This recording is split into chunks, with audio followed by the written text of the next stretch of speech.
Well, here we are, Josh Nowicki. I am so glad that you had some time to join me today. You have been somebody that I have seen around in the area. I consider you a good friend, and you've been, sort of that guy behind the scenes at just about everywhere you go because you are one of the most gifted photographers in our area, and you take some of the coolest photographs of a lot of things that we love here in Southwest Michigan. Everything from lighthouses to, I think, some things that you may find slightly dangerous when it comes to winter in Southwest Michigan. You have taken some photographs that I'm sure you ever taken a photograph that you felt, man, that turned out really great, but I risked possibly injuring myself? Around Southwest Michigan, not so much. I prepare so much in the winter. I wear a winter wetsuit, a 654 millimeter winter wetsuit. I wear ice axes. I have ice axes I carry with me. I wear cleats. I've got so much protective equipment, and I've been in the water intentionally a couple of Mm-hmm. times. The first time I ever went in the water was with a Coast Guard rescue swimmer who was teaching me about water safety. Yeah, And I don't go out in conditions that I feel are really unsafe. So I really haven't sure. had an experience where I worried about my safety there. I think the scariest experience I've ever had was doing work in the UP. I got to climb up the international bridge in Sault Ste. Marie between the US and Canada. Yeah. And that's just climbing up a narrow beam where you have to clip in on each side as you go up. And the time that I got to go up, they were doing work on the railings. So partway up, you could only clip into one side of the railing because the other side was not as secure. And so when you're just climbing up a tiny beam and you've only got one like small railing and you can see down over your feet, that was probably the scariest experience I've ever had taking photos. And then when you look through the camera, you lose all sense of orientation. So as soon as I put the camera to my face, it was like, oh, where am I? Yeah, and you have some great people that'll go with you and keep you safe and do all that. But I love that you said it's not as secure as some of the other places. Nobody's going to put you in danger because they know what you want to do and what you want to accomplish, and you don't take any big risks when you're taking a photograph, right? No, I try to let the camera do as much of the work as possible. I try to look for creative, positions to make things seem more dramatic than they are. But I take a lot of precautions when I go out, and I do a lot of planning. I can't really think of a time where I felt like that was a bad decision. And some photographers, I mean, there are some photographers that I've known of before. They're like, yeah, the only way I was able to get that photograph is by being strapped to a helicopter and hanging out the side because I didn't want to see the shadow of the helicopter. And I really wanted to get the photograph of the lighthouse in a way that no one has ever gotten it. But I had to risk hanging out of a helicopter. So you're not one to hang out of a helicopter, are you? I haven't been given that opportunity yet. Okay. So if you know somebody who wants to give me that opportunity, we'll find out. Yeah, I'm trying to think. I think it was John Penrod, who has taken tons of photographs in the area, and I remember visiting him when I was in elementary school, and his studio, as well as a lot of postcards that he's done that are amazing. And I asked about those photographs. He's like, "Oh yeah, I hung out of a helicopter." So if you ever need somebody to give you a helicopter ride, I'm sure I can probably find somebody for you if you want to take that risk. But let's start from the beginning. I want to hear more about how you got your start, not just in photography, but did you grow up around Southwest Michigan? I grew up just north of Grand Rapids. Okay. And I didn't have any interest in photography whatsoever. I mean, my dad took a lot of photos I really like. He wasn't a professional photographer, just some nature photos and family photos, but they're very nice and they're inspiring. And I find myself sometimes trying to recreate some of the childhood photos that my father took. Yeah.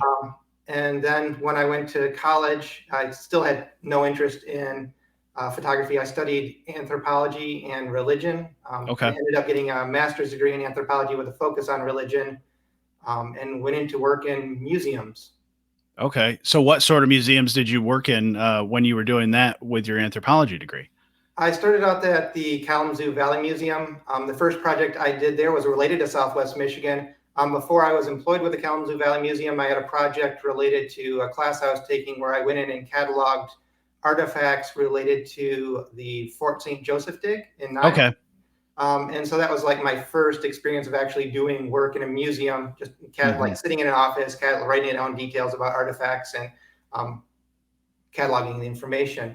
And then I got an opportunity to work there. I was, I think my title was greeter guide, and I interacted a lot with students, did like science demonstrations, taught them about what was going on in the museum and history of the area and things like that.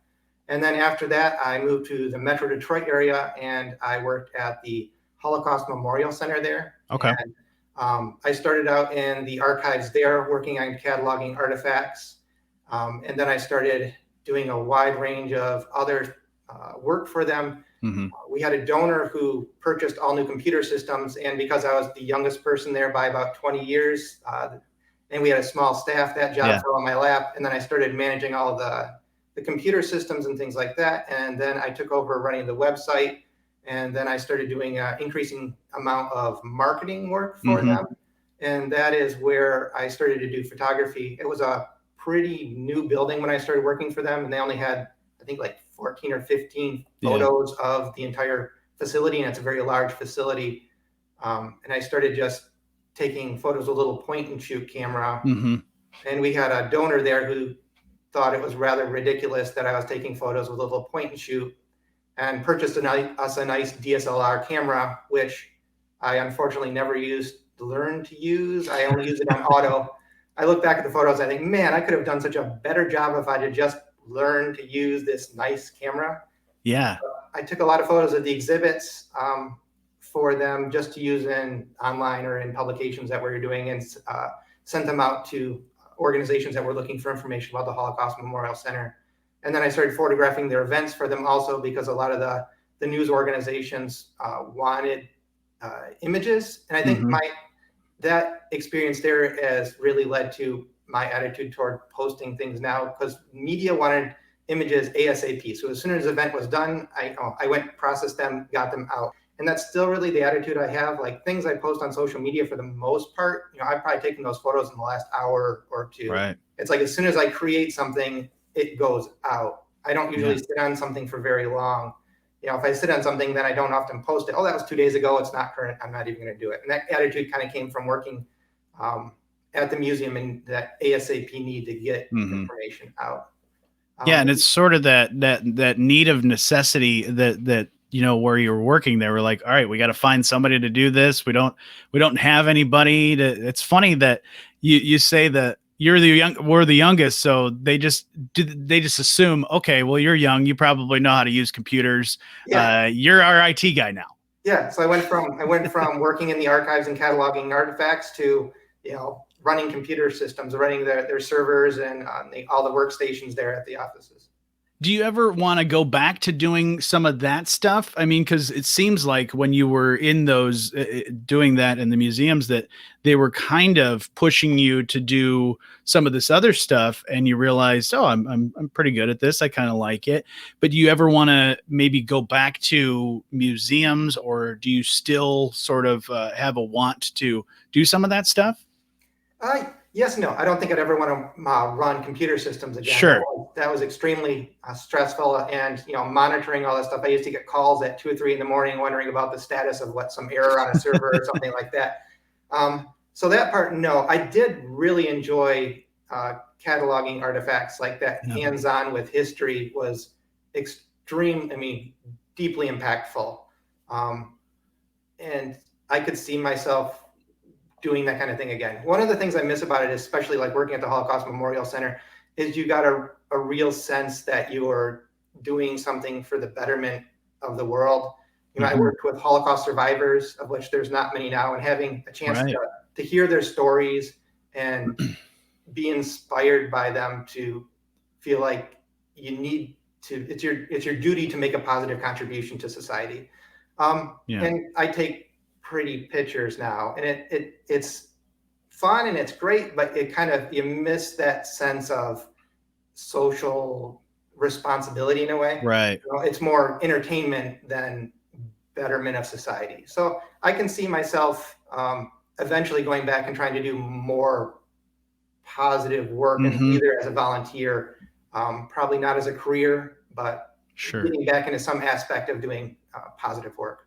But you're still capturing those moments, whether they be an event or just a day out on the lake. It's still a moment that when I'm part of so many different Facebook groups about Southwest Michigan memories, and I remember this and that, and there's these photographs, but there's not always the story attached to it. I've seen somebody find photographs from whether it be a family member or say a building or someplace in town, but they don't know anything about it. So I think that's kind of what you're doing now for our era, is you're capturing all those moments, but you're also the information, and when you do share that stuff, you tell people what's going on and things like that.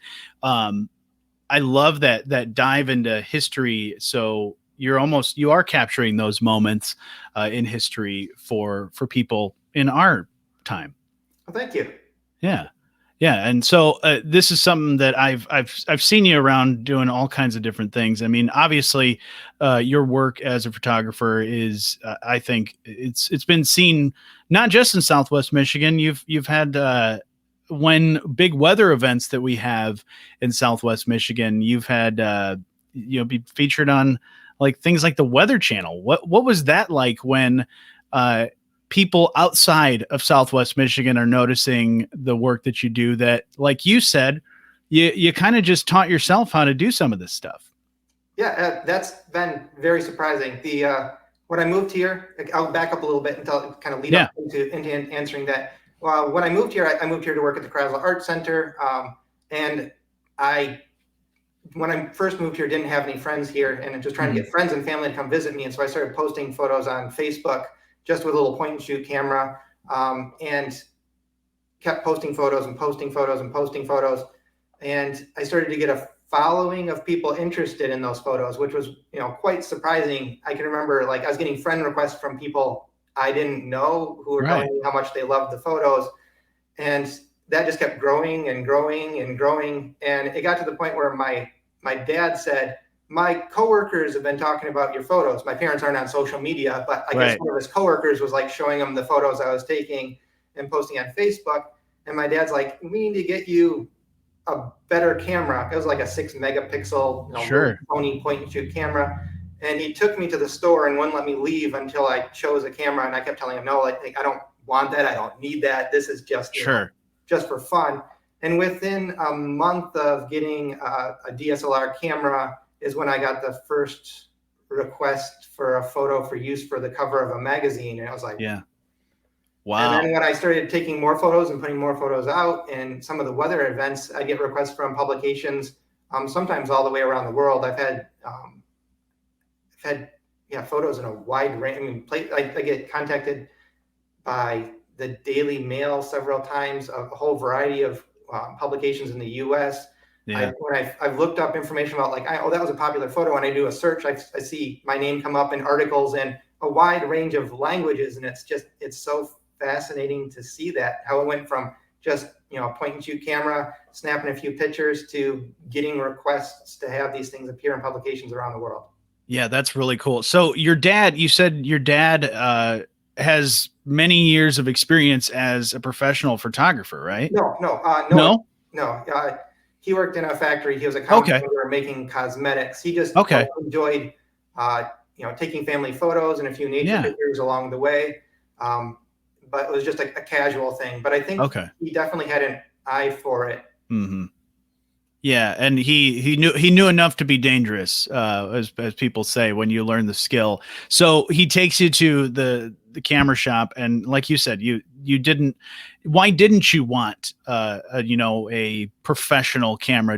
Was it the fear of, I don't know how to use that? Because you go back to the time when you were at the museum, where you're just shooting on auto. That can be very intimidating. I mean, I've taken photos with someone else's, fancy camera, and I have no clue on what to do. I just hope that it's focused enough to where they don't yell at me later and say the pictures are blurry, they're awful. I'm never going to ask you to take a photograph again. Did you have a fear that maybe you weren't going to be able to use it to its best ability? Yeah, some of that. I think it just seemed like too much. Like, sure. I'm just posting pictures to social media, friends, family. That's really my goal here. In my mind, I was still very much, my career was all museum stuff. Right. And I was getting further and further into museums. Like, I was working at the Capsule Art Center, and then I joined the board of directors for the Michigan's Museum Association.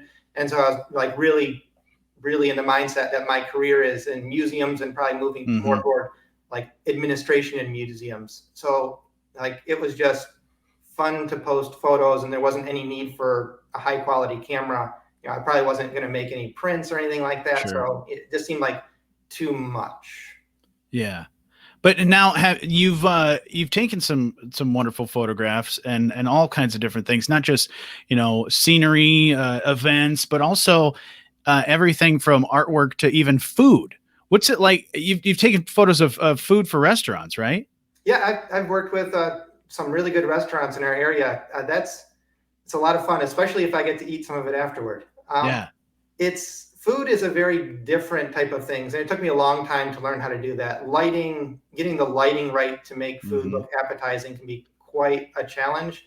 Sure. And then, stylistically getting things to be arranged nicely. When I've worked with chefs, I tell them what they put out is what I'm going to shoot. And I really want to represent their work. I don't want to restyle the food, but just talking with chefs, usually when I make it very clear that what they plate is what's going to go out, they're very careful to things. And it's not very often that I really go in and I say, I'd like to see something a little different. Right. The biggest challenge is just getting the light right and getting the angle right so that you can show proper colors. Yeah. Not too much harsh with shadows, just really getting a feel for the flavor of the food, even though you can't taste it. Do they let you eat it afterwards? Sometimes, some restaurants do, yes. Because I feel like that's got to be a stipulation. If I'm going to take a photograph, I need to be able to eat that once I'm done. Yeah, some chefs are very good about that. Other ones, they prepare the food, it gets photographed, and then it goes back into the kitchen. So it depends on the place you do work for. Yeah. And I've done a lot more types of photography that have been very challenging for me. I do a lot of product photography. I've done photos in manufacturing settings. I don't do portraiture as myself, but I do like business portraiture, architecture. Like, working at Holt Bossy, there's always new projects to challenge me to learn how to photograph something I haven't done before. Yeah. Absolutely. And your dad, I've seen your dad comes along with you when you go to some events and go to places. Does your dad go with you when you go to like the lighthouses and some of the times where does he even take, I've seen even photographs of you taking photographs, which I think is really cool because not many people get to see that person behind the lens, and your dad kind of helps sort of archive that stuff with you, right? He did some of the outdoor stuff. He's taken a number of photos of me taking photos. He passed away several years ago, so he's not doing that anymore. But especially if it was outdoors, nature stuff, he was happy to be there and happy to take photos of me taking photos. Was he happy when he realized that investment of getting you that camera and pushing you to get an even better camera? Did he want you to do that because he saw that eye that, like you said, he seemed to have that eye when he would take photographs of family or just nature and all kinds of different things? Did he just see that ability in you? Yeah, he was very delighted. Like, the first magazine cover I got was absolutely like, yay, woman, look at that. That's amazing. My kid did that. And then I dove into photography a lot, and I changed careers where I left working in museums, and that terrified him. As I went out and I was doing work on my own, and he worried for a long time, like, yeah, you took some good photos, but can you really make a career out of this? Right. And so there was a moment where I was like, maybe I shouldn't have bought him that camera. But then, as I learned more and I created more work and I started doing more work for people, then it became a lot more comfortable. And he was very proud of my decision to transition into this new type of career. But there was definitely a point where I think he possibly regretted ever buying me a camera. Yeah, I think he was probably hoping that you would do it kind of like how he did, where Yeah. he knew what to do, but it wasn't his career. But I think you've learned a lot and have continued to just do great work. What would you say is the best advice your dad ever gave you? Not just photography, but maybe about life. It's probably just to take on. I mean, as long as it's reasonable, take on any type of job or thing that you can do. Not to put yourself at risk or do something ridiculous, but if there's an opportunity, you should take it. You don't want to regret, especially later in his life. As he got older and he had cancer and progressed with cancer and really thought about his regrets in life. Sure. It was really like, you got to jump on the opportunities and do the things you can do while you can do them. Yeah, that's great advice. What is something that you would love to do? Because I know you've had an opportunity to travel a little bit and go places, and whether it be on assignment for work or maybe you're going on a trip on your own. What's something that would be a sort of dream, not only trip for you to experience, but also to capture those moments? One of the things I've had in my mind a lot ever since having the chance to climb up the bridge between Canada and the US is, for one, I used to be terrified of heights. Like getting on that bridge and climbing up there that first clip on was extremely terrifying to me. I'm a lot better with heights than I was when I was a kid. I didn't even like to be on like a balcony overlook on the second floor when I was a child. And so one of the things that I would really love to have that opportunity to do would be to climb the Mackinac Bridge. I know that people do that every once in a while and get to take photos up there, and that's really on my dream list to do, mostly for just that overcoming the fear of heights and also being in a very unique spot to be able to take photographs. Yeah. If somebody asked you, we want to put one of your photographs in a time capsule, and whether it's something that captures Southwest Michigan in one photograph and put it in a time capsule, and in 100 years we'll open it back up. Do you have something in mind, or would it be a photo that you need to take still? Gosh, I've taken a lot of photographs that I like, but like one that you'd seal away for years. I've taken some storm photos that I think are really dramatic, and I think those are cool. Like the sand sculpture ones that went out a number of years ago, it made it pretty viral.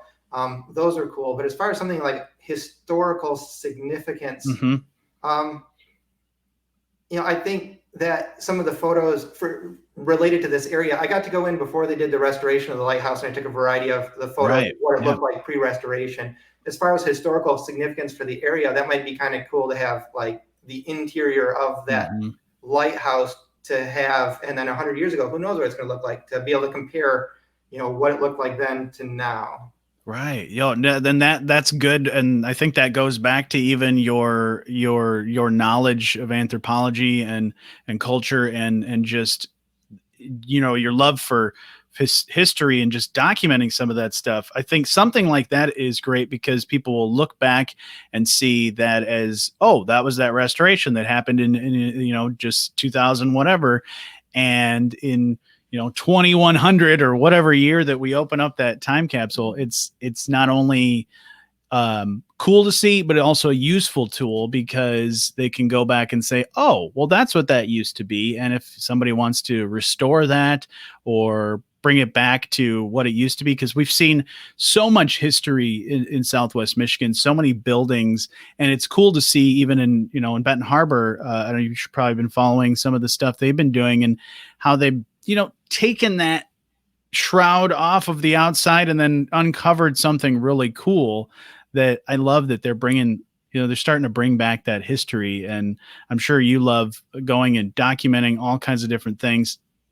And let's talk about the sand sculptures, the some of those weather event things, the ice balls that I've seen. A lot of those photographs, those are things that we didn't even realize that happened in nature. When I first saw some of those photographs that you had taken, I thought you had done the sculpture, and I was like, oh, Josh is just making some ice balls and then taking some photographs. But that's something that is just something you saw and something you documented, right? Yeah, there is such a brief window for some of those things that occur. Like the ice balls, you'll get 1 or 2 days maybe. It's right when the ice shelf starts to build up, and they occur in the area where it's still shallow enough that they can touch the sandy bottom and roll around. And so when it gets cold, you've got 1 or 2 days where it's not deep enough yet that it stops that phenomenon from happening, because then they start to get frozen right into the ice shelf. So it's a very brief window for several of the things that I look for. It's like, I know there's stages to how the winter is going to progress along the lake shore. And I know that I have to go out every single day, sometimes several times a day, if I want to be able to create images of those phenomena, because it's just such a brief moment that some of those things happen.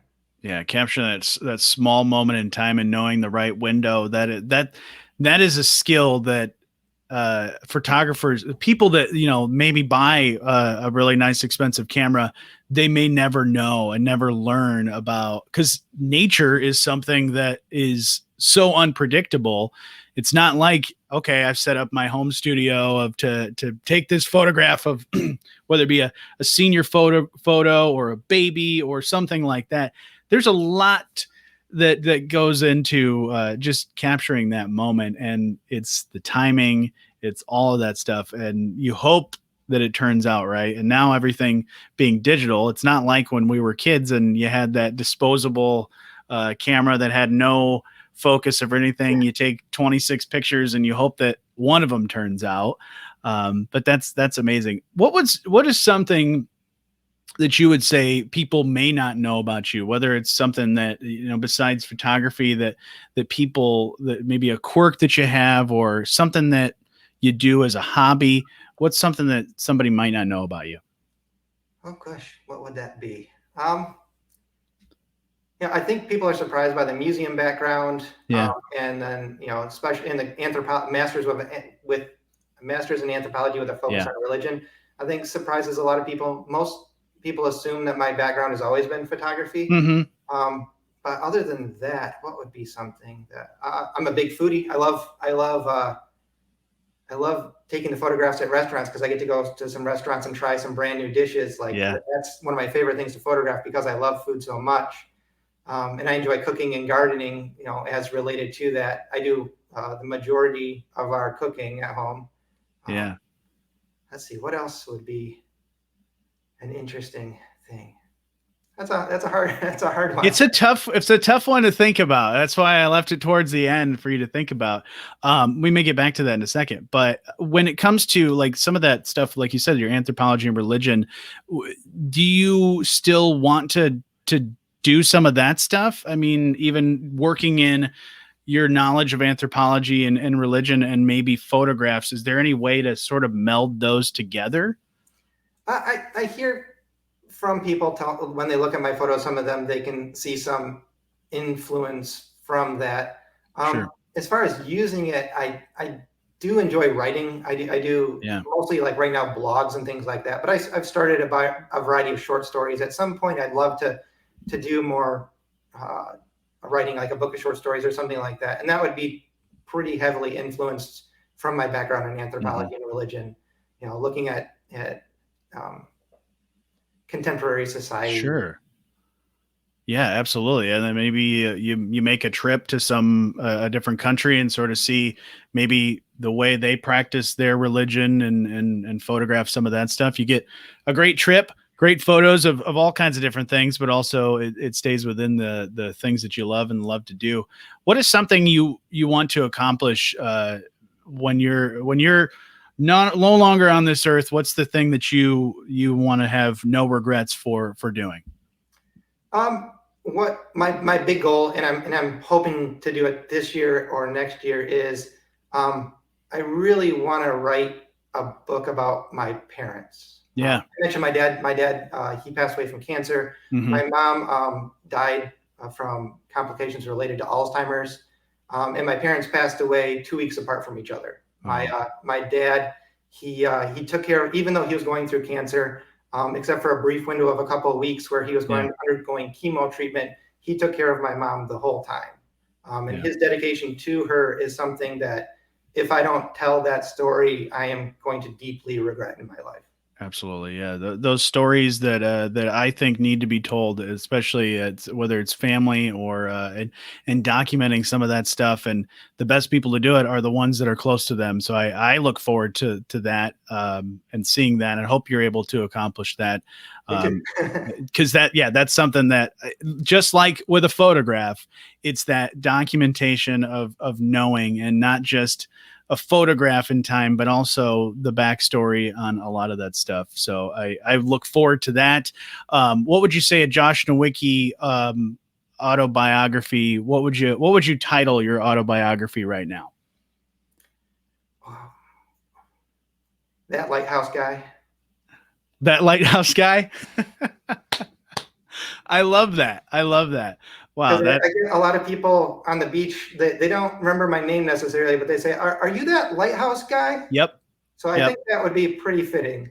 Yeah, I think that's probably one of the ways that you and I met, is that when I was at an event and I was like, "Hey, you're Josh. You're the one that takes all those really awesome photographs." And I think you were like, "Hey, you're Jonny. I've seen you around too." So I love that our paths have crossed, and I look forward to more and more of those meetings and seeing all the wonderful things that you're able to capture. And I love that you're spreading your talent and using it.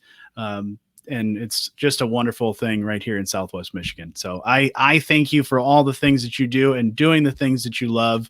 And I'm glad that your dad got you that really nice camera and pushed you to take awesome photographs, because I know he saw that talent in you. Thank you. Thank you very much.